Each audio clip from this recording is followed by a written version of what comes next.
Hola, soy Pancho Vergara y junto a Leo Baeza les quiero dar la bienvenida a Ahoy Podcast, un podcast de emprendedores digitales donde nuestro trabajo será conocer, develar y descubrir a la persona que está detrás del emprendimiento y ver en qué etapa del Hero's Journey se encuentra. Pero además, este es un podcast de amigos, ya que todos nuestros invitados son cercanos nuestros, referidos o personas que buscamos entrevistar. Queremos ser un aporte a este rico y complejo ecosistema, con historias que les sirvan a los emprendedores y contribuir con nuestro granito de arena, dándoles visibilidad a mujeres y hombres fuera de serie. Por eso, emprendedor, ven a contar tu historia. ¡Ahoy! Un podcast de amigos. Abre comillas. Lo más importante es ser fiel al propósito de la marca. Lo que hoy está aconteciendo a nivel nacional es una súper prueba de blancura para las marcas. Hoy hay muchas marcas que están muy silenciosas y otras que siguen como si aquí nada hubiera pasado. Pero las pocas marcas que están destacando son aquellas que de verdad tienen un propósito definido y que tienen algo que contar y que tienen algo que hacer. Con esta cita, cierre comillas. Con esta cita, Serge nos introduce su pensamiento sobre el rol que hoy día deben tener las marcas frente a la crisis social que se vive. Serge actualmente es el director del Diplomado en Marketing Digital e e-Business de la Universidad de Chile y es el Digital Marketing Manager del Banco de Chile. Su pasión por el marketing digital lo transmite en la entrevista y sin querer queriendo nos da clases sobre cómo ver el marketing digital. Nos explica su experiencia como emprendedor, su experiencia y visión de su trabajo en la universidad y finalmente transmitirnos toda su calidad humana, conocimientos y experiencia, siempre con una gran dosis de humor. Serge se considera un eternal student, que es su drive que le permite aprender y desaprender de manera continua, donde él mismo se declara cada vez más ignorante. Donde su ancla a tierra es estar y permanecer siempre estudiando y usar su experiencia como base para la creación. Con más de 20 años de experiencia en marketing digital y comunicaciones, el ganador de 2 veces The Best Digital Marketing Professional, premio que entrega el IAB, The Interactive Advertising Bureau, los invitamos a escuchar esta conversación con nuestro siguiente invitado, Serge de Oliveira. ¡Ahoy! Bienvenidos a Ahoy Podcast. Soy Pancho Vergara y junto a Leo Baeza vamos a entrevistar a nuestro invitado de hoy, que es Serge de Oliveira. Serge, muchas gracias por estar aquí. Gracias a usted por la invitación. Leo, para que saludes a Serge. Bueno, hola Serge, ¿qué tal? Hola, ¿cómo estás? Bien, bien, aquí estamos atravesando todo lo que vive el país, pero siempre con la esperanza de que mañana veamos un Chile mejor, ¿cierto? Eso es el objetivo. Serge, partiendo con las preguntas. Pregunta número uno. Tú eres franco-portugués. Así es. Noto un acento... Hago mi mejor esfuerzo para disimular mi acento. O sea, ya llevo cerca de 23 años acá en Chile ya. Y ¿Dónde naciste, Serge? A ver, yo nací en Francia, pero soy de padres portugueses ambos. Nací, crecí en Francia, estudié en Francia. Y para hacer la versión ultra resumida, conocí a una chilena y terminé llegando acá hace 23 años atrás. O sea, hace 23 años te viniste para acá. Así es. ¿Y ha sido duro vivir en otro país? ¿Cómo fue el proceso de adaptación que tuviste? El llegar a Chile obviamente es otra cultura. Yo en la época, a pesar de lo que uno podría creer, no hablaba muy bien español. O sea, en realidad, yo hablaba español de España, que fue lo que me enseñaron en el colegio, con las Z y todo eso. Pero yo cuando llegué a Chile nadie me entendía y yo no entendía a nadie por la cantidad de modismos que utilizan ustedes. Entonces, para mí era bastante caótico, digamos. Fue un esfuerzo. Y yo te diría que, como anécdota, lo que gatilló que yo hiciera un esfuerzo mayor para perder mi acento, porque eso es lo que he tratado de hacer, fue una tontera, fue una teleserie. No sé si ustedes se acuerdan de la teleserie Llorana. Sí. Sí, que era en la isla de Pascua. Y el Pancho Reyes hacía un personaje que se llamaba el Capitán Dumont, que era supuestamente un capitán francés. Y yo veía esa teleserie y decía a mi esposa, no puede ser que la percepción que usted tiene de los franceses, ustedes chilenos, sea esa. O sea, un francés no es así de ridículo y la caricatura no es esa. Y a mí me daba cosa. Y yo decía, no puede ser que el resto de la población me perciba así de ridículo. Entonces yo ahí decidí perder mi acento de la forma más rápida posible. Entonces yo dejé de hablar francés con mi esposa porque ella es franco-chilena. Yo hablaba francés todos los días con ella. Dejé de hablar francés con mis hijos. Dejé de ver el canal francés en el cable, dejé de hablar francés con mis padres, empecé a hablar solamente portugués porque era más parecido al español, y así. Y todos los días, yo durante el día anotaba todos los modismos que escuchaba y llegaba a la casa a preguntarle a mi esposa, ¿qué significa hacer perro muerto? Y ella me explicaba lo que significaba y yo llegaba al día siguiente tratando de utilizar esa expresión de alguna manera. Ya no al día siguiente hacer perro muerto. No lo vamos a hacer acá. Pero eso, y fue así que de alguna u otra manera me forcé, dejé de relacionarme con franceses acá en Chile y me obligué a sumergirme en el chileno, digamos, no el español, porque como les decía, yo aprendí español en el colegio con una profe que era de Sevilla, entonces, pero acá me miraban raro cuando yo hablaba español con la Z, parecía zamorano hablando. Entonces dejé eso de lado y fue así que de alguna u otra manera con los años fui perdiendo mi acento y adoptando, digamos, lo que es el chileno propiamente tal, que ya con la cantidad de modismo que hay, no es un idioma propiamente tal, pero sí está muy cerca a eso. O sea, una de las cosas que, por ejemplo, llama mucho la atención en los extranjeros que llegan acá en Chile es el uso de los animales que tienen en los modismos locales. O sea, pasa los chanchos, muere pollo. Pucha, qué pavo este compadre, ¿ah? Dibújame un mono, no sé, ¿ah? Echarse el pollo, el comer chancho en piedra. Y yo recuerdo la primera vez que comí chancho en piedra, a mí me pasaban pan con una cuestión, y yo comía y decía, ¿y cuándo viene el chancho? Porque estoy cagada de hambre y me están llenando con pan. Y mi señora muerta la risa, obviamente. Entonces, de esa manera, digamos, fui perdiendo, digamos, mi acento francés. Ahora, lo puedo retomar en cualquier minuto. Tuviste que antes que empezáramos la grabación estaba hablando con mi madre, de hecho, en portugués. Entonces, hasta el día de hoy sigo hablando francés, sigo hablando portugués. Me toca hablar en inglés de repente, pero claramente tuve que aprender el chileno. Sí. O sea, hiciste realmente un esfuerzo supremo por hacer el cambio de idioma y perder el acento. Sí, ameritaba el esfuerzo. Ameritaba. Oye, Sam, tú te defines como un problem solver. Así es. ¿Tú me podés decir qué es un problem solver? ¿O cómo A ver, yo lo que siempre digo...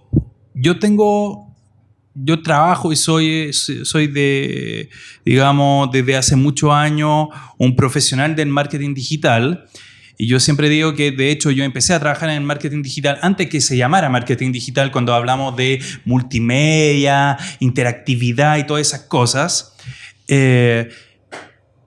Y yo me defino como un solucionador de problemas porque en realidad a esta altura del partido yo te diría que mi principal gracia es justamente la experiencia que tengo acumulada desde hace yo la otra vez sacaba cuenta, yo hice mi primer sitio web en el año 94, por lo tanto hoy día tendría algo así como 25 años de experiencia en el rubro. Entonces ya a esta altura del partido lo que hace mi valor es la experiencia que he acumulado durante todos estos años. He hecho de todo, desde realidad virtual, sitio web, he hecho programas online, he desarrollado contenido, he hecho campañas de performance, de branding, he trabajado con pymes, he emprendido, he trabajado en empresas grandes. Entonces, he trabajado en agencias, he trabajado en medios. Entonces, lo que hace mi valor como profesional es justamente esa experiencia. Y yo creo que justamente la gracia que tiene el acumular esa amplitud de experiencia en tantos ámbitos distintos del marketing digital, que es una disciplina que también es sumamente amplia, es justamente tener algo de conocimiento frente a algún problema. Yo muchas veces me toca justamente conversar con amigos que están emprendiendo y, pucha, sin querer queriendo, en 10, 15 minutos de conversación con ellos, resolvemos la mitad de los problemas de marketing digital que tienen, porque no, tú deberías hacer eso, porque esto ya lo hice y te va a funcionar mejor así, y se da naturalmente, digamos. Entonces, a esta altura del partido, yo creo que también, tal vez por mi gusto, por la película y los personajes que son justamente solucionadores de problemas. De hecho, uno de los avatars que uso mucho en redes sociales es el de Mr. Wolf, de Pulp Fiction, de la película, que no sé si se acuerdan, que el que viene a limpiar todo el desastre que hizo Travolta con Samuel Jackson. Y el compadre lo único que hace es justamente resolver problemas. Y yo a esta altura del partido estoy un poco en la misma. Yo llego a resolver problemas y buscar soluciones, nada más.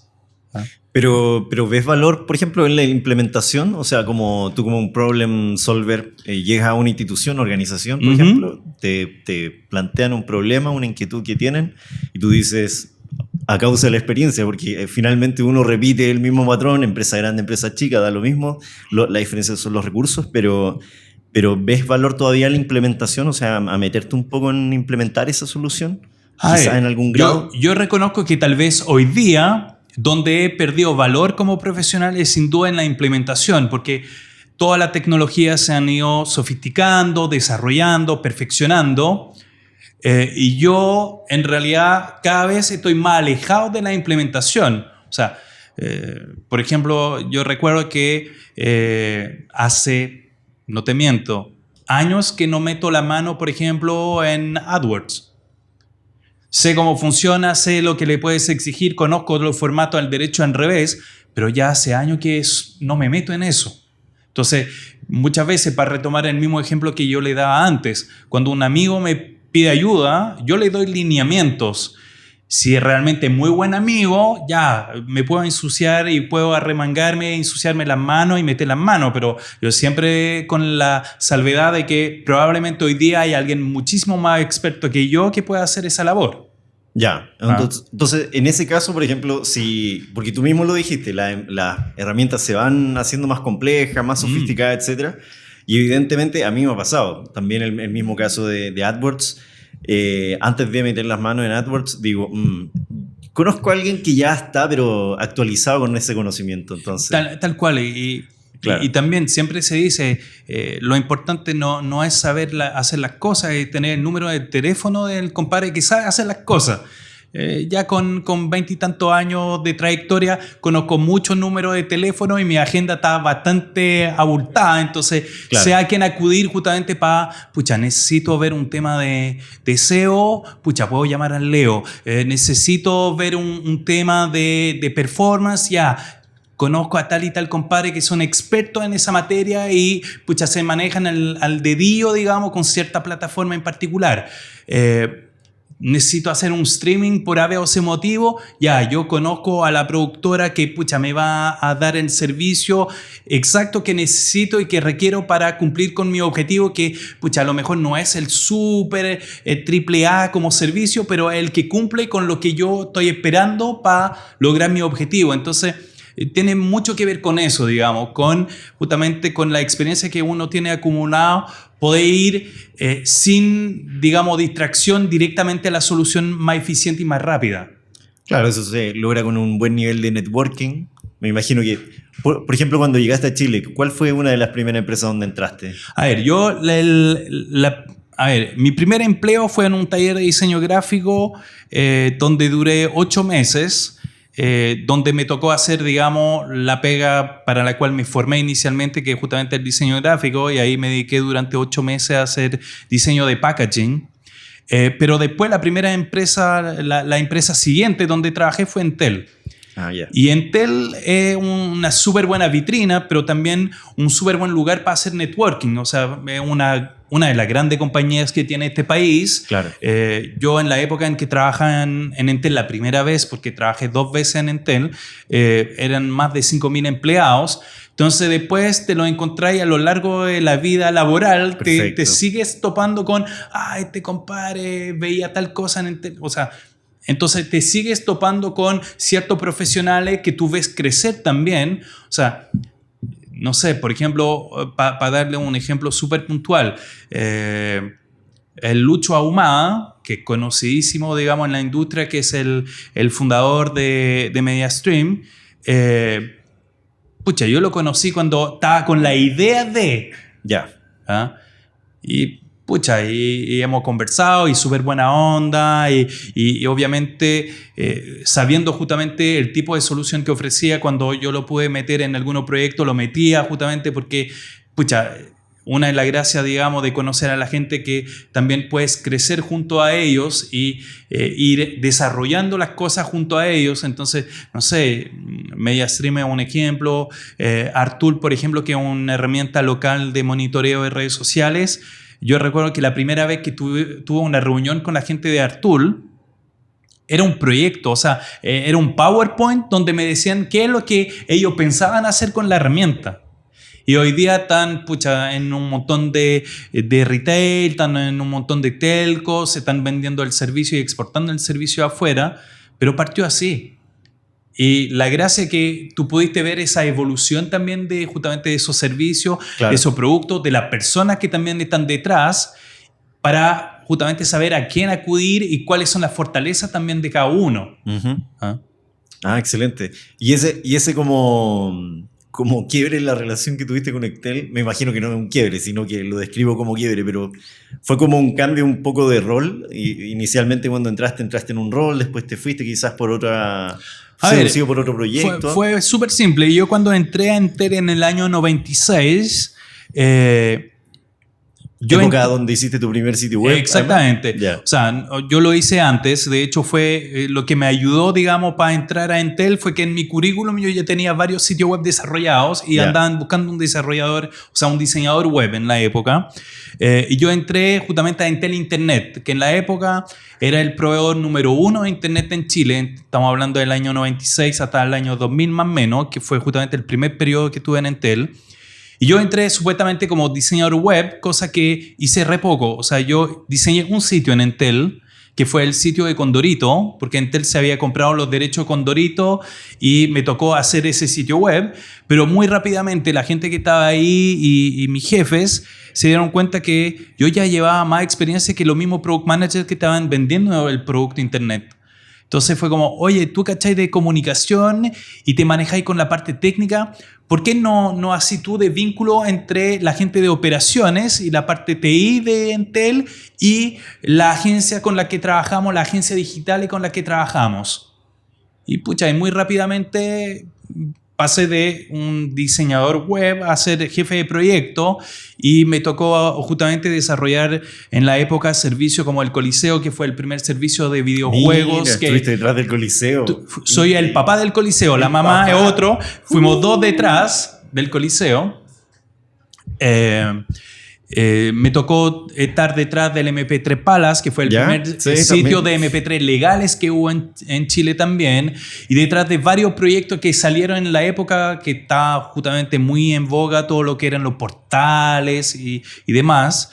Y tuve la suerte justamente de estar ahí, y para volver a la pregunta anterior, justamente parte también de experimentar muchas cosas. O sea, yo tuve la suerte de estar en un momento súper bueno, en una empresa súper buena, donde había que experimentar y me pagaban por experimentar cosas. O sea, como anécdota, por ejemplo, cuando construimos el Coliseo trabajamos como 3 meses antes de levantar el sitio del Coliseo, que después se transformó en el epicentro, digamos, de toda la actividad de gamers en Chile durante los años fines de los 90, principios de los 2000.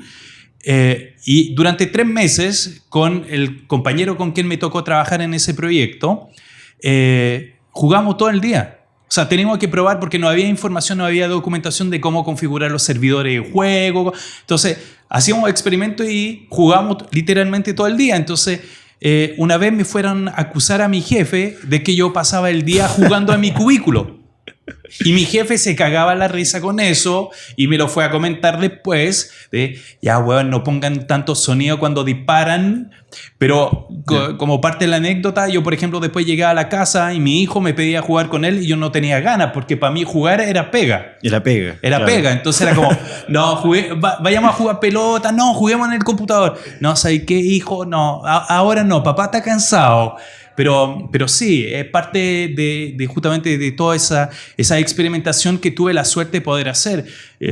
Te comentaba antes también, participé también del MP3 Palace, que fue un sitio que fue el primer sitio de MP3 legales que hubo en Chile.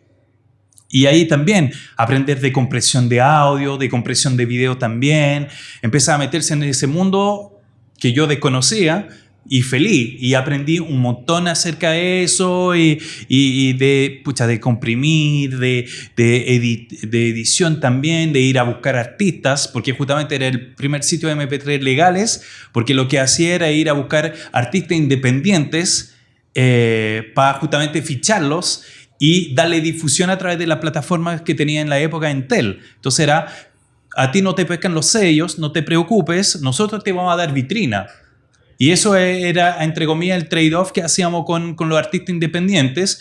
Yo reconozco que en la época era súper escéptico con respecto a los artistas independientes. No era un mundo que yo conocía. Y en ese proyecto también participó un músico que es Miguel Barriga, que es el vocalista de Sexual Democracia, que justamente la anécdota es que fue uno de los primeros músicos que contactamos porque tenía toda su música en MP3. Y lo contactamos como para ficharlo y decirle, oye, ¿no quieres sumarte y traer todo tu MP3 a nuestro sitio? Nos dijo, oye, pero si quieren yo puedo ir a buscar más músicos. Fue como, ya. Y músicos independientes, porque yo soy súper amigo con un montón de músicos independientes. Y nosotros estamos esperando, no sé, bandas de colegio, bandas tributo amateur que tocan a medias. Y el compadre llegó con... O sea, para darle algunos nombres, con Maquisa, con la Mama Soul que salieron de ahí, con los Bunker que salieron de ahí. Mira. Claudio Narea en la época estaba independiente y estaba sin sello y también estuvo ahí. Y fue como, compadre, mató todo la idea y todos los prejuicios que podíamos tener con respecto a la música independiente. Superó las expectativas, sí. Y permitió justamente desarrollar un sitio que en la época fue emblemático y que permitió justamente darle mucha visibilidad a los artistas chilenos, y a mí en lo profesional me permitió empezar a conocer ese mundo, meterme en el mundo justamente más del audio, porque yo vengo por formación de un mundo más visual. Entonces fue súper interesante y es parte del aprendizaje que adquirió durante los años, y así tuve la suerte de estar metido en muchos proyectos. Perfecto. ¿Te das cuenta que hay como algo en común en esa época de tu vida en Entel? Ahí estaba súper enfocado quizás en las personas, usuarios, comunidad, etcétera. Pero a mí me gustaría saber cómo se hace este nexo entre como comunidad que vivía ahí en esa época Coliseo, que es una tremenda plataforma, a esta campaña tan buena que hiciste con los lomitos o los churrascos afuera del Nacional para el partido de Chile con no me acuerdo. Sí, fue para los cuartos de final de Copa América acá en el 2015, si mi memoria no me falla.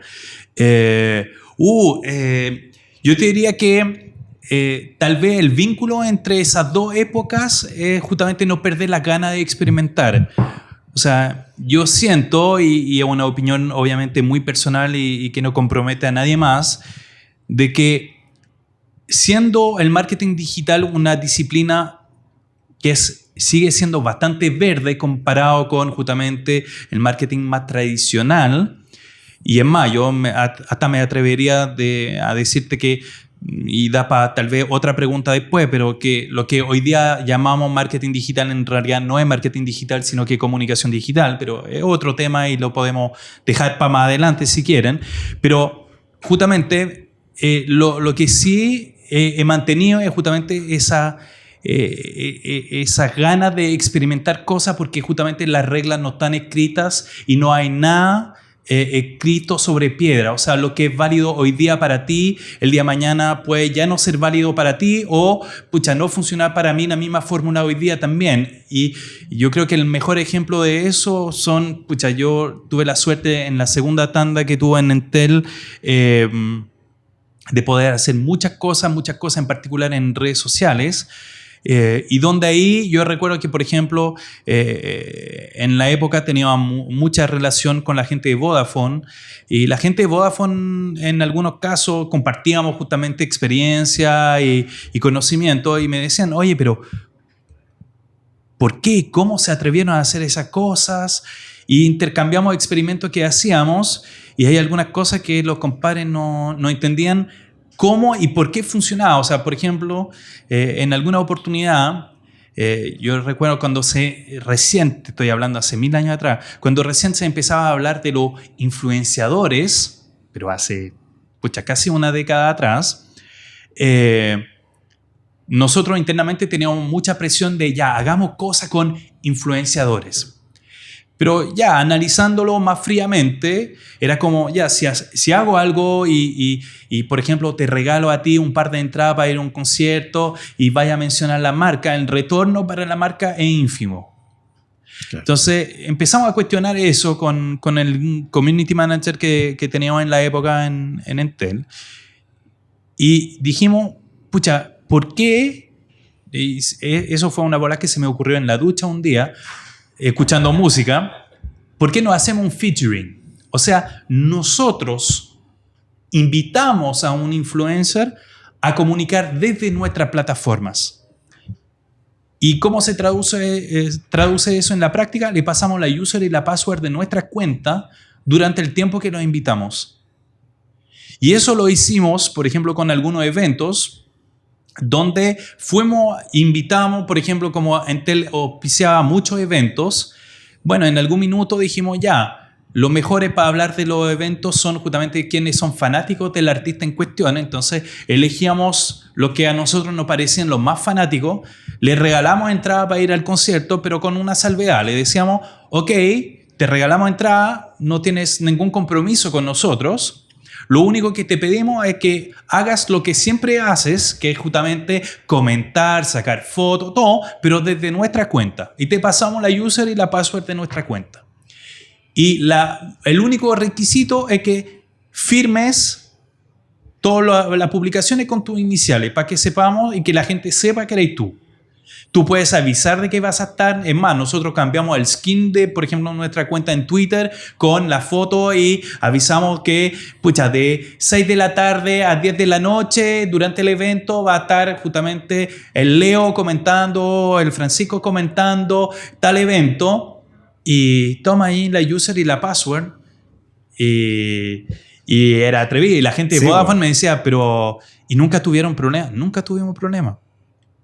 Nunca tuvimos problema porque la gente, generaba muy buen contenido porque los compadres de verdad eran fanáticos del artista, por lo tanto sabían muchísimo más que nosotros, que el community manager nuestro de la agencia. Entonces generaban mucho contenido, pero además estaban súper comprometidos porque ellos sentían que, pucha, me regalaron la entrada y si lo hago bien, que era parte, digamos, del acuerdo, pucha, el día de mañana no tengo ningún problema en que lo vuelvas a hacer con otro artista. Claro, sí. O sea, para mí... Y era un win-win para ambos lados. Exactamente, tiene solamente win en mi mente. Tal cual. Entonces, si te fijas, yo creo que lo que vincula justamente lo que puedo haber hecho con el Coliseo, con lo que después hicimos, por ejemplo, para Copa América, con los lomitos que regalamos de forma gratuita, es justamente ese afán de experimentar las cosas. Y siempre desafiarnos con respecto a, pucha, hasta dónde podemos ir con la marca, hasta dónde podemos estirar el territorio de la marca para llegar a la gente. Si de verdad las redes sociales, por ejemplo, permiten humanizar las marcas, bueno, ¿de qué manera humanizamos la marca de verdad? Entonces, eso es parte de los experimentos y yo te diría que de esa manera tal vez sea un poco el hilo conductor de las distintas cosas que he hecho a lo largo de mi trayectoria profesional, digamos, que justamente siempre tratar de experimentar cosas nuevas. Es más, generalmente cuando me llaman o me llevan a algún lado, siempre para tratar de hacer cosas nuevas. Perfecto. Mira, con respecto a lo que decís, cómo llevar más allá el tema, nosotros tenemos una referencia, bueno, de Seth Godin, que escribió Permission Marketing, y él dice cómo transformar perfectos extraños en conocidos, y cómo transformar esos conocidos, en el fondo, o amigos, en clientes desde toda la vida. Y un poco eso, cómo tú haces el engagement, cómo llegáis más allá, cómo tú creís, después de hacer este análisis de cómo humanizas la marca. Y humanizar la marca es darle atributos de Por humano, supuesto. ¿cierto? Y uno de ellos puede ser la confianza. ¿Y cómo generáis confianza? A ver, yo creo que, como te decía, no hay regla escrita sobre piedra absoluta que funcione para todos. Yo creo que lo más importante es siempre ser fiel a la marca y fiel al propósito que tiene la marca. ¿Ah? Y yo creo que, por ejemplo, lo que hoy día está aconteciendo a nivel nacional es una súper prueba de blancura para las marcas. O sea, si uno lleva, yo sé que la discusión tiene que ver con otra problemática que son del día a día de la persona, todo, pero si tratamos de analizar fríamente lo que está pasando con las marcas, fíjense que muchas marcas están calladas hoy día. Y grandes marcas están calladas y no están hablando hoy día, y otras están haciendo como que por aquí no pasó nada. Pero las marcas de las pocas que se están destacando son aquellas que de verdad tienen un propósito y tienen algo no solo que contar, sino que hacer. ¿Ah? Y eso yo creo que es lo importante, y es lo que te da los lineamientos para saber hasta dónde puedes ir justamente para humanizar tu marca. Tú tienes que ser siempre fiel a tu propósito.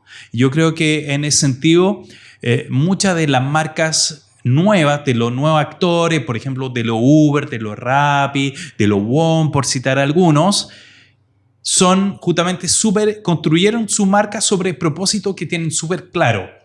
Las marcas más antiguas no lo tienen tan claro, y muchas veces tienen un propósito que más bien declarativo, pero que no es vivido. Y yo creo que como la gran deficiencia frente a esas nuevas marcas, que ellas viven su propósito. Y eso se nota en su quehacer diario. O sea, a mí me llamó mucho la atención, por ejemplo, que algunos justamente de esas aplicaciones de movilidad, en los primeros días, te ofrecían desplazarte y no cobrarte, y mataron, por ejemplo, los multiplicadores. Porque su objetivo, si bien obviamente no son ONG, es lucrar, y está bien, y es parte de, es también velar por el negocio, velar por la persona, y velar para que se pueda desplazar de forma segura por la ciudad. Entonces, restringieron los horarios de los choferes, entonces mataron el servicio, su propio negocio, digamos, durante ciertos horarios. Lo mismo con respecto a las condiciones que ofrecían a sus clientes de no castigar tanto justamente por la congestión que puede haber en la ciudad o por las condiciones. Entonces, yo creo que hay algunas marcas que de todo este episodio que está pasando hoy día en la contingencia nacional, están justamente poniendo a prueba su propósito y qué tanto lo están viviendo en el día a día. Y sumándolo con lo que está pasando hoy día y este silencio de muchas marcas, ¿de qué manera tú ves de que el marketing está cambiando y sigue cambiando a la luz de este contraste? Yo no quiero entrar en frase cliché como el consumidor cambió, el móvil es el futuro, pero está claro que el nivel de exigencia del consumidor hoy día es otro. Yo creo que claramente todas estas manifestaciones sociales están mostrando de que las personas están muchísimo más empoderadas. Y tienen un cuestionamiento generalizado con respecto a lo que hace y constituye su día a día, y obviamente las marcas están metidas en el día a día en las personas. Y hoy día justamente hay muchas marcas que están siendo cuestionadas por el modelo de negocio, por lo que significan, por lo que simbolizan, por la forma que tienen de operar, por los cobros, por el servicio, etcétera, etcétera. Sin ir más lejos, el sector de la salud hoy día está siendo muy cuestionado, el sector de las pensiones también está siendo muy cuestionado. Y ahí es donde justamente esa humanización de las marcas debiese verse, y lamentablemente, como en muchos casos hay más discurso que real intención, las marcas quedan media cojas. ¿Ah? Y en ese contexto, mejor callar que meter las patas. ¿Ah? Exacto. Entonces, es un contexto súper complejo para las marcas y para, obviamente, los profesionales que trabajan detrás de esa marca. Es súper complejo porque si tú sabes que tu marca tal vez no es mucho más que lo que dice, es complejo, porque se va a poner a prueba justamente cualquier cosa que tú digas, se va a poner a prueba de fuego de inmediato. Por eso yo digo que justamente toda esta crisis social que estamos viviendo es un baño de ácido para todas las instituciones, todas las marcas, todo lo que hoy día constituye nuestra sociedad, porque se está cuestionando todo. O sea, desde la política, las instituciones, nuestro día a día, el trabajo, todo. Entonces, para aquellas marcas que durante muchos años tuvieron muy lindos discursos, pero que no fueron acompañados por hechos reales, se le viene complejo el escenario. Bueno, un poco para contextualizar a los auditores, les quiero contar de que Serge fue nuestro profesor en el diplomado de Marketing Digital de la Universidad de Chile, el cual fuimos compañeros con Leo. Yo también encontraba que eran conocidos ustedes dos. Y yendo a lo que es el ámbito de que tú actualmente eres director del diplomado de Marketing Digital y Business de la universidad, y de qué manera da esta contingencia, porque es tan fuerte todo lo que está pasando que la verdad que no podemos eludirlo. No, obvio que no. ¿Y de qué manera ustedes se han adaptado en términos como universidad, como instituto educacional, a manejarse con estos tiempos? A ver, yo creo o con lo que está pasando en realidad. A ver, yo creo que la Universidad de Chile, como institución, siempre ha tenido un rol protagónico en todos los momentos importantes, digamos, del país. Y esto no es la excepción, digamos. Yo creo que tiene súper presente su rol republicano, por decirlo de alguna manera. Bueno, sin ir más lejos, ustedes ya vieron que, por ejemplo, alguna facultad, como la Facultad de Derecho, está prestando atención, digamos, y está poniendo a disposición defensoría, por ejemplo, a los manifestantes. Se están creando espacios también de conversación y de discusión con respecto a lo que está pasando. También los mismos profesores han sido convocados también para discutir y justamente esbozar y proponer soluciones, caminos, propuestas, elaborar propuestas. Entonces, yo creo que la Universidad de Chile en ese sentido es una entidad que frente a ese tipo de contingencia siempre ha estado presente, y acá no es la excepción. Con respecto al día a día, obviamente, de lo que puede ser los diplomados, todo, bueno, se suspendieron las clases, se está viendo día a día justamente cómo solucionar el tema. Justo cayó en un momento en que se estaban terminando los diplomados del primer semestre y empezando los del segundo. Entonces está todo detenido hasta nuevo aviso. Pero sí, la preocupación, y yo creo que como gran parte de las instituciones del país, es justamente resguardar la seguridad, digamos, tanto de los alumnos como de los funcionarios y también de los profesores. Y En ese sentido, lo que ha hecho justamente la universidad es crear esos espacios de discusión abiertos, tanto para los alumnos, para los profesores, pero también para la comunidad, para tener justamente espacios de conversación que permitan buscar una salida y buscar un consenso, porque yo creo que hoy día es como lo más importante para que de alguna manera podamos superar esta situación que sin duda, si sabemos superarla, va a fortalecer a todos y sobre todo va a salir fortalecido el país como tal. Y en ese sentido, la universidad, y saliendo un poquitito de la contingencia, sino que mirándonos en el largo plazo, o más bien dentro del ámbito donde tú estás metido, Sarch, ¿cómo están adaptando esta es una pregunta compuesta en dos partes, ¿cómo están ustedes adaptando las nuevas formas de enseñar a todo este mundo que se está digitalizando? Y de qué manera ustedes están trabajando para aportar o ayudar a lo que es el emprendimiento, en el sentido de que los alumnos hagan ese switch de querer ser finalmente emprendedores antes que otra cosa. A ver, para contextualizar, yo efectivamente soy profesor, pero soy profesor de la Chile en posgrado, en programas de posgrado, tanto diplomado como magíster.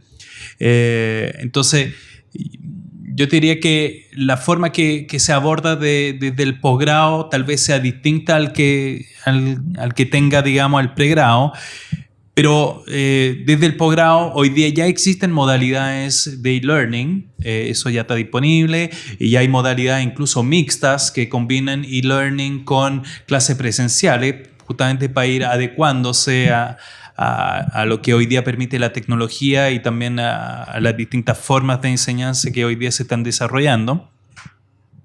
Y con respecto al tema del emprendimiento, yo diría que ahí también hay mucho espacio que existe hoy día por parte de la universidad, justamente de seguir entregando herramientas a los alumnos incluso después de que hagan un diplomado, de que realicen un posgrado, el que sea. Por lo menos desde la Facultad de Economía y Negocio se baraja, digamos, internamente, y siempre se habla con los alumnos de la comunidad de la FEN, que yo siempre digo es una realidad. Yo al inicio, primero como profe, después como alumno y después de vuelta como profe, yo encontraba que ya es un muy bonito discurso que tienen todas las universidades, pero que con el tiempo tú te das cuenta que en la práctica es una realidad.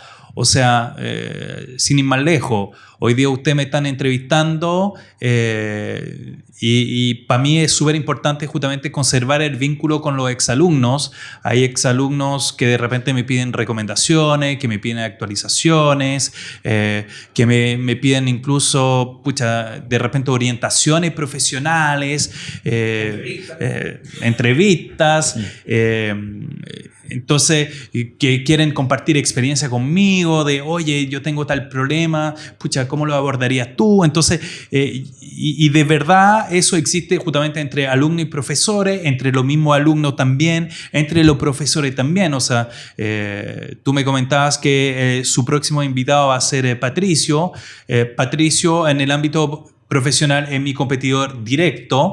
En el ámbito académico somos colegas, somos muy buenos amigos por lo demás, y obviamente compartimos muchas cosas.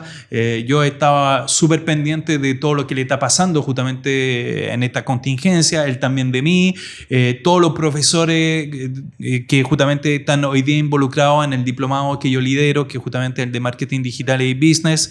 Hemos guardado el contacto justamente todos estos días para saber si todos estaban bien, si necesitaban cosas, y también nos hemos creado ciertas instancias de conversación y discusión con respecto a lo que está pasando, pero es súper interesante ver como que justamente el concepto de comunidad que Yo sé que cuando uno llega a la FEN suena súper bonito y los directivos les dicen esto es más que hacer un diplomado acá, es de verdad una comunidad, aprovechan para crear vínculos. Bueno, en la práctica es real y yo te diría que si aún no lo han hecho, cosa que no creo porque justamente estoy acá hoy día, para todos los exalumnos yo creo que es una realidad y lo pueden utilizar. Y efectivamente el networking que se genera ahí es súper relevante y súper útil frente a cualquier duda, tanto personal o profesional que uno pueda tener.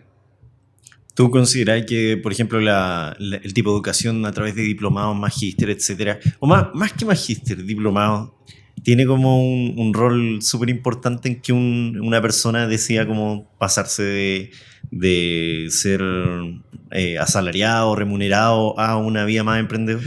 A ver, yo como estoy ahora justamente en este papel de director académico, yo veo que las motivaciones que tienen los alumnos son súper variadas. O sea, tú tienes justamente desde gente que quiere poder aspirar a mejores cargos, pero siguiendo siendo asalariado, y tienes justamente a aquellos profesionales que tienen ese bichito del emprendimiento, que justamente quieren poder adquirir herramientas para poder concretar o tangibilizar, digamos, sus ideas el día de mañana a través de un emprendimiento.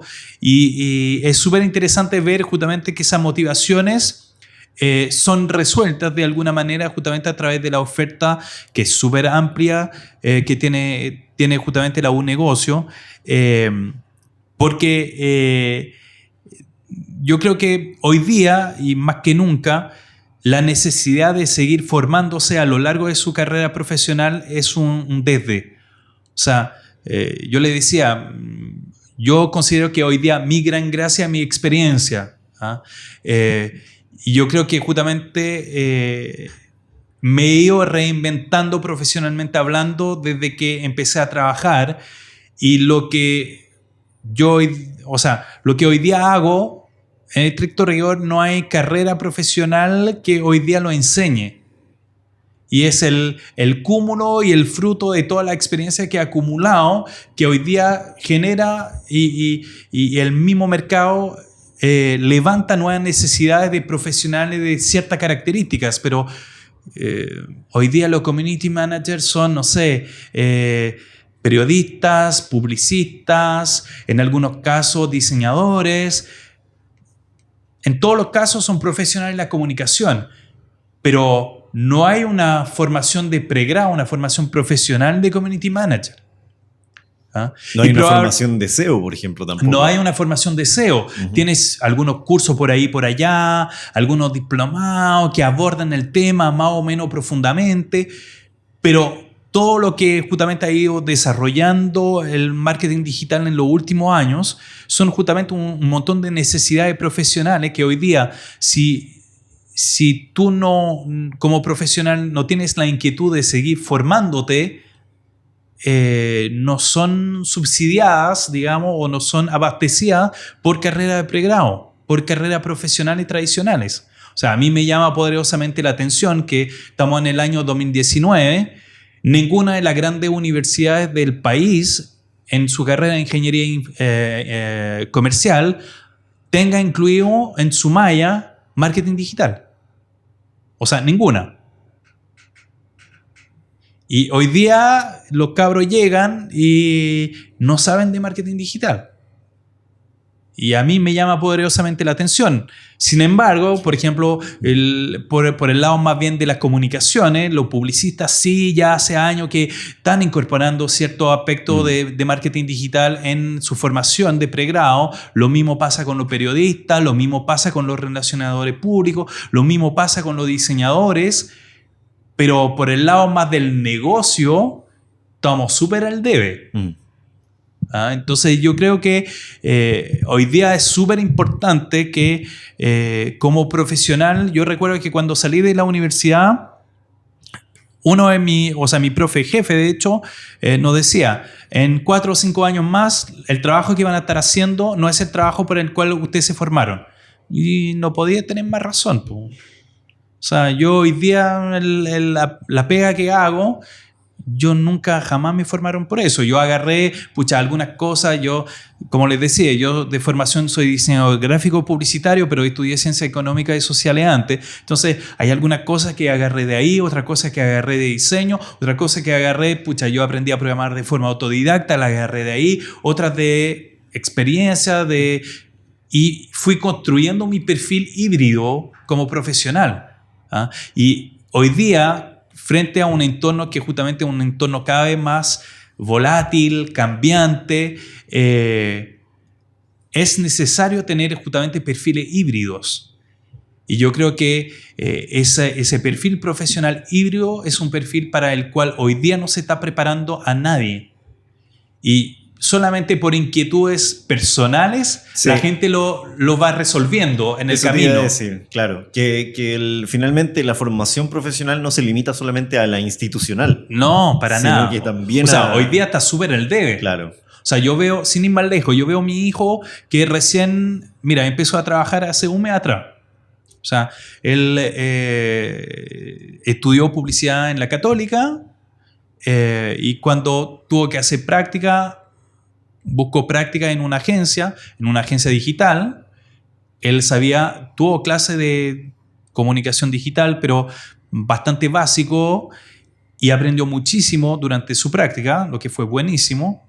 Pero, por ejemplo, hoy día que lo contrataron de esa misma agencia, me dice, lo que hoy día estoy haciendo, nadie me lo enseñó ni vi remotamente esos temas, y hoy día está gestionando campañas justamente en AdWords, en Facebook Business, en toda esa plataforma. Y me dice, yo jamás he visto nada de eso en todo y no tiene ni un mes como profesional. Y ya todo el conocimiento que tiene, sí, le sirve de piso. No, como decía mi abuelo, el conocimiento no ocupa espacio en la cabeza, así que dale nomás y acumula más conocimiento, todo lo que puedas a lo largo de tu vida. Y yo soy un convencido de eso. Todo te suma y todo te sirve como aprendizaje. Pero efectivamente, frente a los nuevos desafíos que tenemos, yo creo que la mayor habilidad que uno pueda tener como profesional es tener la capacidad de justamente adquirir nuevo conocimiento para poder enfrentar los nuevos desafíos a los cuales uno se enfrenta. Perfecto. Claro, como corolario lo que decía un poco para cerrar ese tema, nosotros también tuvimos en el diplomado hartos profes ingenieros comerciales, sí, súper metidos en lo digital. Pues tenía a Felipe Ríos, tal cual, a Rodrigo, por el lado SEM, etc. Bueno, pasando como al tema de emprendimiento de tu lado. Tú tuviste un emprendimiento que se llamó Bronx, ¿no? Así es. ¿Cómo ha sido tu incursión en ese mundo del emprendimiento? A ver, el mundo del emprendimiento, por lo menos acá en Chile, es un mundo que es súper desafiante. A ver, yo emprendí, tú lo mencionaste, yo fui el fundador y el gerente general de una agencia digital, hoy día lo llamaríamos así, que se llamó Bronx. Que justamente después de mi periodo de 4 años, después de hacer el Coliseo, el MP3 Palace y todo eso, fue justamente el periodo de la burbuja de la .com. Entonces a mí también me picó el bichito del emprendimiento. Yo dije, yo también, weón, si fui capaz de hacer estos portales, estas cuestiones, de seguro me va a salir una idea. Entonces, juntamente con un ex compañero y con unos socios más, armamos la agencia Bronx. Y el objetivo, y ahí aprendí una frase que hasta el día de hoy es como un mantra, que es tener razón antes de tiempo, también es estar equivocado. Yo armé una empresa que se dedicaba al desarrollo de contenido. Estamos hablando del año 2000. El año 2000 nadie hablaba de contenido. Nadie. Sí. Nadie. Y yo armé una empresa que se dedicaba a desarrollar contenido, y de hecho la principal fuente de ingreso no era a nivel local, sino que justamente era a nivel internacional. Yo localizaba mucho contenido en español para empresas francesas, para empresas españolas, incluso me tocó también trabajar para empresas brasileras, editoriales, que desarrollaban contenido premium para los proveedores de internet, con modelos de negocio que eran súper cuestionables, que de hecho yo te diría que prácticamente el 90 o 95% de quienes fueron mis clientes en la época hoy día ya no existen como empresa y murieron al poco tiempo, pero justamente todo el enfoque que tenía era justamente desarrollar contenido para proveedores de Internet. Eso era como la finalidad que tenía ese emprendimiento. Y fue un súper aprendizaje también. Yo recato de ahí, aprendí muchísimo, pero aprendí muchísimo de otros ámbitos. De gestión de presupuesto, de gestión de equipo, de temas más administrativos y legales. Y yo te diría que de hecho fue lo que de alguna manera también terminó con mi emprendimiento. ¿En qué sentido? Llegó un momento en que yo sentí, no estaba solo, éramos varios, pero yo sentí de que yo ya me estaba dedicando a otros temas que no era el motivo por el cual yo había creado ese emprendimiento. O sea, yo estaba viendo temas de gestión, yo estaba viendo temas de venta, yo estaba viendo temas legales con los abogados, de contrato. Y yo decía, ¿sabes qué? Yo cuando armé esta cuestión no fue para eso. Y acá cuando uno emprende, y cualquier emprendedor que nos escucha lo sabe, uno pasa a ser automáticamente contador, abogado, y empezáis a asumir un montón de sombreros para los cuales no fuiste formado. Entonces yo recuerdo, por ejemplo, que un par de veces tuve que ir a dar la cara a Servicio de Impuesto Interno porque mi contador se había mandado un par de condoros. Y yo decía, yo no estoy para eso, o sea, yo no, además me afectaba mucho en lo emocional, porque además, ¿con qué cara me iba a parar a hablar de los libros de cuenta, de los impuestos? No, yo no entendía nada de esa cuestión, entonces tuve que meterme, aprender, pero no era algo que me gustaba y tuve que aprenderla a la mala. Fue, insisto, hasta el día de hoy son aprendizajes que me sirven y yo valoro mucho lo que me aportó como profesional. Pero que fue sacrificado y fue doloroso, lo fue. Dicho eso, no descarto volver a emprender, pero claramente con un aprendizaje y un bagaje que yo en la época en que emprendí, o sea, piensa, yo emprendí antes de tener 30 años, no lo tenía, no tenía ese bagaje y claramente fue súper doloroso como aprendizaje. Perfecto. Y hoy tienes otro emprendimiento, ¿no? Conocido como Planet Nemo. No, ese fue parte de los emprendimientos. O sea, el Planet Nemo fue justamente era una revista para niños de 3 a 8 años, si mi memoria no me falla, que era full interactiva, que era un contenido desarrollado en Francia. Yo justamente cuando armé Bronx, uno de los primeros contenidos que localicé fue ese. Yo tomé contacto con la editorial en Francia, que en Francia vendía ese contenido a Orange, que justamente en la época era el proveedor número 1 allá, y le propuse justamente hacer la versión en español de ese contenido y comercializarlo en América Latina. Y de hecho tuve a Entel de cliente después de haber salido de Entel, y después tuve a GTD de cliente también, GTD Manquehue, con eso. Y era justamente una revista interactiva para niños de 3 a 8 años, que en la época, pucha, ahí se van a notar las canas y el carné, pero en la época, pucha, se desarrollaba en Flash, todo. Eran puras animaciones justamente para niños que no estaban en edad donde aún leían, por lo tanto era todo con monitos, con, pucha, interacciones bien básicas, pero muy audiovisuales, porque justamente había que generar muchos estímulos para los niños más chicos. Y fue de mucho aprendizaje, fue muy entretenido. Parte de las cosas que me tocó hacer en ese proyecto, yo doblaba las voces en español, porque habían muchos personajes, entonces habían algunos personajes que me tocaba doblar, porque era como cualquier emprendimiento circo pobre, entonces había que hacerlas todas. Bueno. Entonces, por ejemplo, todas las voces de todos los personajes de la oficina, o sea, de Planet Nemo, las hacía distintas personas de la oficina. O sea, yo hacía 2 o 3 voces. Por ejemplo, yo recuerdo, había un personaje que era un detective que te explicaba las cosas, porque con su lupa analizaba las cosas y te explicaba, por ejemplo, cómo funcionaba un volcán y todo. Y era supuestamente un detective inglés. ¿Ah? Bueno, como buen gringo, yo hacía esa voz. Entonces yo hacía la voz del agente Bacon y me tocó hacer un montón de voces y pucha, pasamos tarde entera en la oficina grabando, cagándonos la risa literalmente, porque pucha, no era parte de la formación de ninguno de nosotros, era actor ni nada del estilo, pero salía muy divertido y lo pasamos muy bien, pero también ahí, por ejemplo, fue otra instancia de aprendizaje. Uh-huh.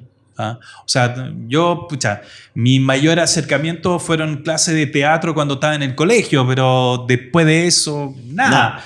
Y ahí, pucha, ahí había que actuar y fue súper entretenido y para que veas cómo justamente retomando, no sé si se acuerdan de esa famosa charla que hace Steve Jobs en una universidad. ¿Se acuerdan de esa charla, cierto? Que hace justamente a alumnos que están recién titulándose. Él habla de conectar los puntos. ¿Ah? Y yo te diría que, por ejemplo, yo veo que todo ese trabajo que me tocó hacer para Planet Nemo, donde yo tenía que actuar, todo, pucha, fue lo que dio pie después para hacer charlas. O sea, yo la primera charla me la pidió un amigo, porque me dijo, no, si tú lo haces muy bien, weón, si, haz como así cuando grabáis tus monitos, pero hazlo frente a gente y hablando de un tema en el cual te manejáis. Y fue así que, pucha, de a poco uno va conectando justamente esos puntos. ¿Ah? Perfecto. Oye, en tu perfil de LinkedIn, no hay que creer todo lo que sale en internet, sobre todo en estos días. Hay una frase que dice, always be willing to help and teach, being an eternal student. Así es. ¿A qué se refiere con el eternal student? Es que yo considero que cuanto más sé, más me doy cuenta de la ignorancia que tengo. O sea... Concuerdo absolutamente. Yo justamente encuentro que y para volver justamente a nuestro ámbito, hay mucha tecnología, muchas cosas que están saliendo todos los días, muchas herramientas, y es abismal. Y creer que uno se la sabe todo es el peor error que uno puede cometer. Entonces, yo justamente a medida que voy envejeciendo, yo ya me di cuenta que soy cada vez más ignorante y me considero cada vez más ignorante en la materia. Y para volver a la primera pregunta, lo único que tengo como valor, yo siempre lo digo, es mi experiencia, nada más. Yo no soy un experto ni en social media, ni en content, hay gente que es mucho más experta que yo, que sabe muchísimo más, que se maneja el dedillo. Yo lo único que tengo tal vez es justamente ese bagaje de haber probado muchas cosas, de haber experimentado muchas cosas y justamente creo yo hasta el día de hoy de tener la disposición de seguir aprendiendo de todo eso. Porque como bien digo en mi perfil de LinkedIn, me considero un eterno estudiante y ahora más que nunca. ¿Cuál sería tu superpoder? ¿En la experiencia o ese deseo de seguir aprendiendo, etcétera? O sea, a esta altura del partido yo te diría que el deseo de seguir aprendiendo. O sea, no sé, de repente llegan a la oficina con un juguete nuevo de, oye, ¿viste lo que hace esta plataforma? No, pásame un user y una password para meterme y aprender y jugar un rato. O sea, a pesar de todo, me sigue gustando meter las manos para no perder ese contacto, a pesar de que tal vez no lo vaya a hacer en el día a día y en el contexto laboral en el cual estoy, porque, pucha, no es tal vez parte de mi responsabilidad, pero si hay una contingencia, pucha, no hay problema, o sea, pásame la user y la password y me meto y hago la cuestión. Yo creo que es súper importante guardar esa conexión justamente para saber hasta dónde puedes ir y hasta dónde tú también le puedes exigir a la plataforma con la que estás trabajando. ¿Ah? Absolutamente. Y en ese sentido, como un mensaje puede ser un poco enamorarse del saber, o sea, enamorarse de obsesionarse un poco con las cosas hasta aprenderlo un poco, conocerlo. Total, o sea, mi señora dice que yo soy rayado y que... mira, mis amigos más íntimos saben que generalmente yo me obsesiono con temas durante 2 a 3 semanas que le saco el jugo y rayo la papa y exploro y investigo y después, pucha, se me va y por 2 o 3 semanas de nuevo estoy con otro tema nada que ver. O sea, yo Para contarle una anécdota, hace años atrás, por ejemplo, me hice el famoso test de ADN para ver la genética y todo eso. Pucha, cuando recibí los resultados de ese test, yo rayé la papa con eso. O sea, yo llegaba a la casa en la noche después de la pega a ver qué más información, a leer los reportes. O sea, el test que hice en la época, ahora son más, pero en la época entregaban cerca de 70 reportes distintos con respecto a la salud, a tu antepasado, etcétera, etcétera. Yo me leía todos los reportes, empezaba a ver, en algún minuto caché que tú podías exportar la data del análisis de ADN que te hiciste. Entonces ¿qué puedo hacer con esa data? Entonces me empecé a dar cuenta que hay todo un ecosistema de servicio creado en torno a eso. Entonces tú puedes, por ejemplo, con esa data que es tuya, por ejemplo, contratar servicios para hacer dietas de acuerdo a tu ADN, hacer programas de entrenamiento adecuados y adaptados a tu ADN, etcétera, etcétera. Y eso es un ejemplo, pero yo suelo rayar la pava con algunos temas y lo investigo hasta que lo estrujo y ya siento que algo entiendo del tema y paso al siguiente. Y eso es muy agotador para mi esposa. Y Sergi, con respecto a eso, ¿cuál dirías tú que ha sido tu recompensa por ser un eternal student?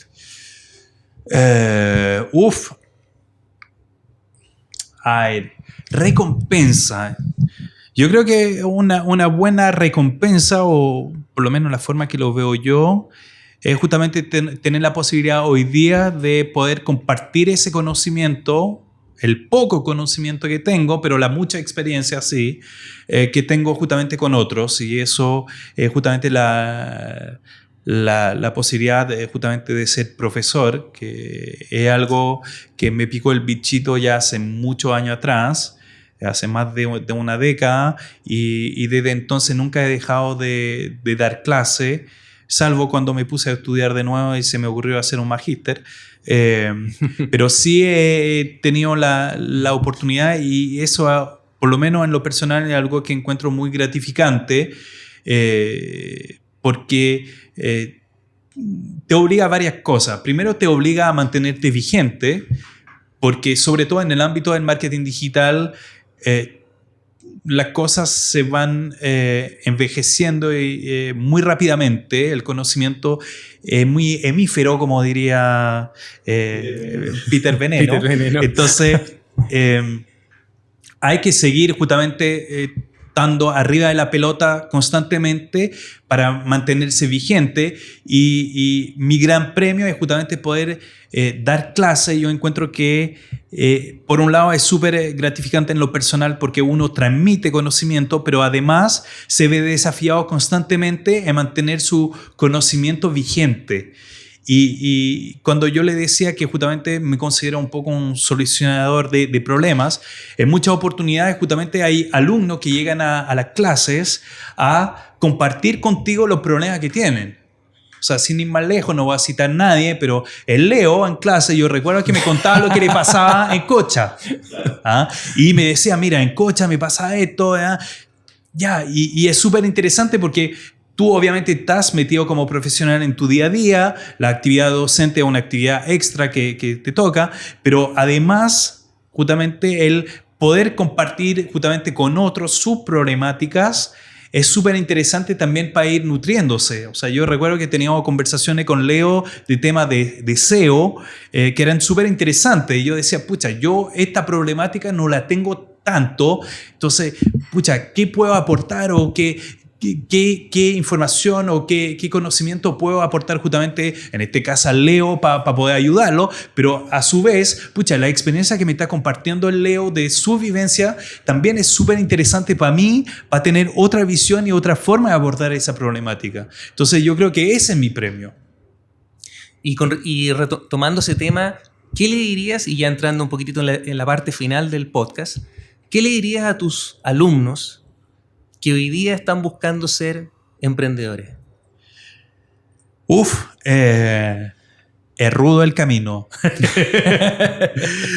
No, a ver, yo creo que un camino, como yo le decía, que es súper gratificante, y súper gratificante en múltiples aspectos, en lo profesional, en lo personal, porque uno se realiza y por último no se queda con las ganas de hacer las cosas, sino que las tiene que hacer y de alguna u otra manera también te obliga a salir de tu zona de confort, por lo tanto es súper desafiante. Y por eso yo digo, y por lo menos en mi casa están todo al tanto de que yo no renuncio a volver a emprender el día de mañana, para nada. Yo tuve una experiencia que tal vez no fue mala en términos de negocio y me fue bien con el negocio todo, pero sí en lo humano yo creo que por lo menos en la época no tenía toda la madurez y todo el conocimiento como para poder hacerlo bien sin tener un costo en lo personal que fuera muy alto. Pero yo creo que es una súper buena escuela. O sea, mi recomendación es, si pueden emprender teniendo en la medida de lo posible una red de seguridad detrás, háganlo. Háganlo porque es súper gratificante, es súper rico en términos de aprendizaje y pucha, y si además les resulta, mejor. O sea, van a ser dueños de su propio negocio y eso creo que el sueño de todos nosotros, digamos, de no tener un jefe y ser su propio jefe. Pero también tiene un nivel de exigencia que no tiene ninguna pega que puedas encontrar como empleado. O sea, tu pega no se termina cuando te vuelves a la casa y te acuestes en tu cama, porque vayas a seguir soñando con los problemas que tenías en la oficina, porque esos problemas no son de un tercero, son tuyos, y te lo lleváis para donde vas. Te lo lleváis, sí. O sea, yo recuerdo que tomaba vacaciones y yo seguía rayando de, pucha, ¿y cómo puedo solucionar esto? ¿Y cómo va a resolver este problema? ¿Y cómo puedo? Y llamando a la oficina porque es tuyo, es tu guagua. Entonces, yo creo que es súper gratificante, pero también hay que tomar en cuenta que es un camino súper sacrificado, cuyos frutos pueden ser muy buenos, pero no es un camino fácil en absoluto. Y algo para los oyentes de este podcast, Serge, algo que tú quieras decir de manera espontánea, sin maquetear la pregunta, lo que tú quieras comunicar. O sea, estáis diciendo que todo lo anterior era maqueteado y toda mi respuesta la estoy leyendo de un documento. Vamos a tener que editar esa parte, parece. Yo creo que, mira, para los oyentes que tenemos justamente de este podcast, yo le diría que lo que yo rescato de esta conversación que hemos tenido, creo que tiene que ver justamente con la formación continua y la disposición a aprender de forma permanente. Yo creo que hoy día, más que nunca, en cualquier tipo de entorno profesional en lo cual nos desempeñemos, todo está cambiando, todo, de forma constante. Y por lo mismo hace que lo que aprendimos en la universidad, lo más probable es que si no es ahora, pasado mañana ya va a estar obsoleto, y por lo tanto tenemos una obligación de seguir formándonos, seguir aprendiéndonos de forma autodidacta, a través de diplomados, a través de cursos online, lo que sea, da lo mismo la forma, pero sí yo creo que es importante no matar esa curiosidad innata que uno tiene cuando niño de aprender cosas nuevas. Yo creo que es súper importante tener la capacidad de conservar esa curiosidad, conservar esas ganas de seguir adquiriendo conocimiento y nunca dar por sentado justamente lo que uno sabe. Eso. Serge, ¿dónde la gente te puede encontrar? En mi casa, a veces. Sitios, arroba, links. A ver, yo te diría que hoy día las redes donde soy más activo es LinkedIn y Twitter, donde sigo siendo activo a pesar de todo. Tengo un sitio web, pero que ya no escribo ahí hace mucho tiempo. Tengo miles de borradores de artículos, pero la verdad ya no me da el tiempo para terminarlos. Y si no, obviamente en la Facultad de Economía y Negocios de la Universidad de Chile, donde ahí soy profesor de, hoy día son 4 diplomados distintos y de los programas de... ¿Qué diplomados? Diplomado de Marketing Digital Aplicado, Diplomado de Marketing Digital e-Business, el cual lidero también, Diplomado de Marketing Avanzado y Diplomado de rentabilización de Marketing Estratégico y rentabilización de cliente. Y además soy profesor de Marketing Digital en todas las modalidades del Magíster de Marketing de la Facultad de Economía y Negocio. Y ahí me pueden encontrar, o sea, eso es prácticamente mi segunda casa hoy día. Sí, o sea, está ya casi todos los días, por lo menos de lunes a jueves, dando clases. Sí, viernes y sábados y también. Viernes y sábados. Sí, así es. Bueno, Serge, muchas gracias por acompañarnos hoy día. Muchas gracias a ustedes. Muchas gracias a ustedes. Gracias por escuchar Ahoy Podcast. Recuerda que puedes encontrar a Leo en LinkedIn bajo el nombre Leonardo Baeza Rojas y a mí como Francisco Vergara Ortúzar. Recuerda que puedes encontrar todos los episodios de Ahoy en los canales de Apple Podcasts, Spotify y Overcast. Nuestro contenido está en LinkedIn e Instagram, donde también nos pueden dejar sus comentarios sobre los episodios y sobre el podcast. Recuerda escuchar Ahoy Podcast, el podcast de los emprendedores digitales. Un podcast de amigos.